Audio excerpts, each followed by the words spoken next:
अगर मैं आपसे कहूँ आज जिस पृथ्वी पर आप रह रहे हो वह पृथ्वी आज से करोड़ों साल पहले लगभग 8000 डिग्री सेंटीग्रेड के तापमान से तप रही थी, तो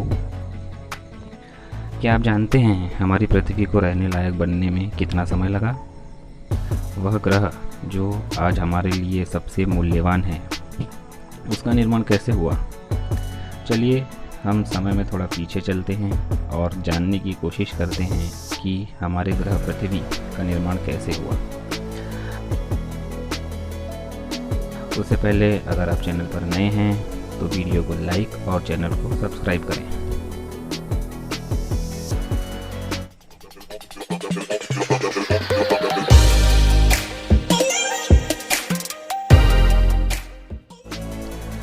आज से करीब 4.5 अरब साल पहले हमारे सौरमंडल का निर्माण हुआ, पर यह बहुत पीछे का समय है। इस वक्त हमारी पृथ्वी का निर्माण नहीं हुआ था, लेकिन पृथ्वी के निर्माण का प्रारंभ हो चुका था।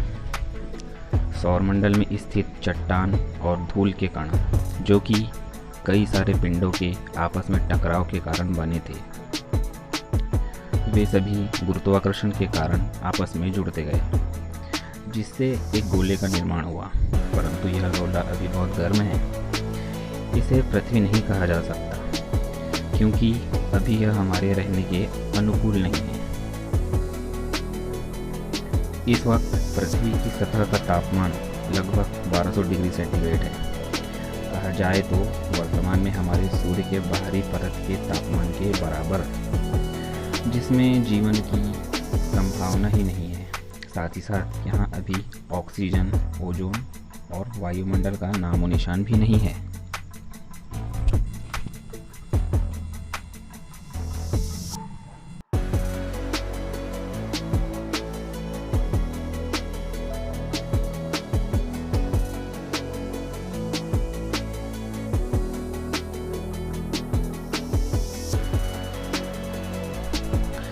चलिए अब हम जानते हैं कि हमारी पृथ्वी ठंडी कैसे हुई। पृथ्वी पर लगातार कई सारे एस्टेरॉइड्स तथा उल्कापिंडों की बमबारी हुई, जिससे हमारी पृथ्वी पर ज्वालामुखी तथा लावे की नदियों का निर्माण हुआ। कई करोड़ों सालों के बाद हमारी पृथ्वी की घूर्णन गति कम हुई, जिसकी वजह से पृथ्वी पर जो ज्वालामुखी तथा लावे की नदियाँ थीं वह धीरे धीरे ठंडी हुई।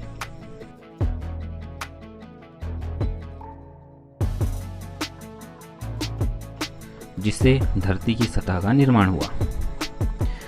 इस समय धरती पर केवल मीथेन गैस है, जिसका निर्माण ज्वालामुखी विस्फोट के कारण हुआ था, यानी अभी हम यहाँ पर सांस नहीं ले सकते। इसके बाद करोड़ों सालों तक इस पृथ्वी पर लगातार कॉमेट की बमबारी भी हुई, जिसने इस ग्रह पर पानी की बूंदों का निर्माण किया। यह प्रक्रिया लगातार करोड़ों सालों तक चलती रही, जिससे इस ग्रह पर समुद्रों का निर्माण हुआ। यह ग्रह अब चारों तरफ से पानी से घिर गया। अब लगभग इस ग्रह के 70% भाग पर पानी तथा 30% भाग पर पर्वत, पठार और मैदान हैं।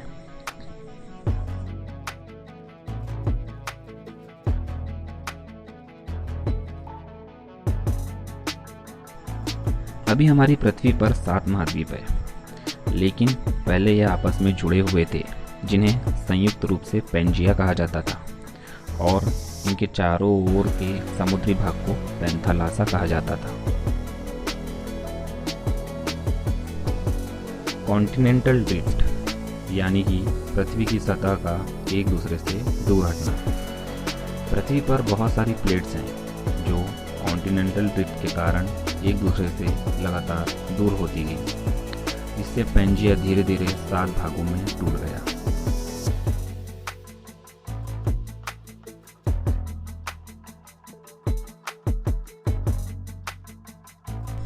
एग्जाम्पल के लिए हम आज इस घटना को अफ्रीका महाद्वीप में होता हुआ देख सकते हैं। अफ्रीका महाद्वीप में भी दरार आ चुकी है।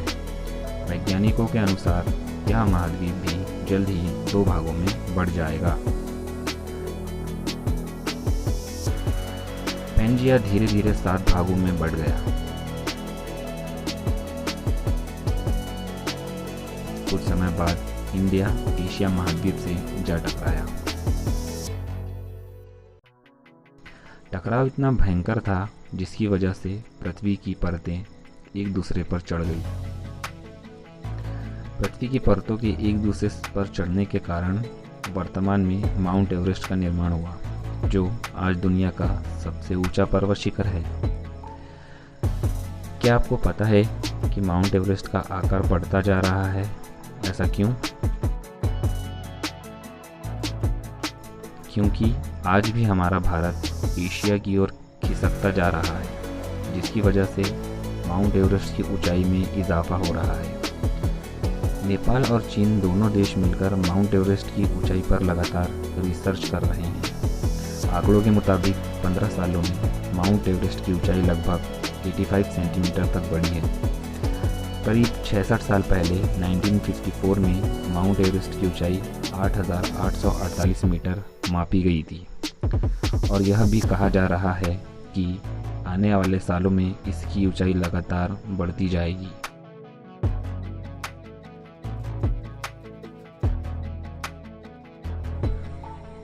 तो दोस्तों, आई होप इस वीडियो से आपको कुछ इन्फॉर्मेशन मिली होगी।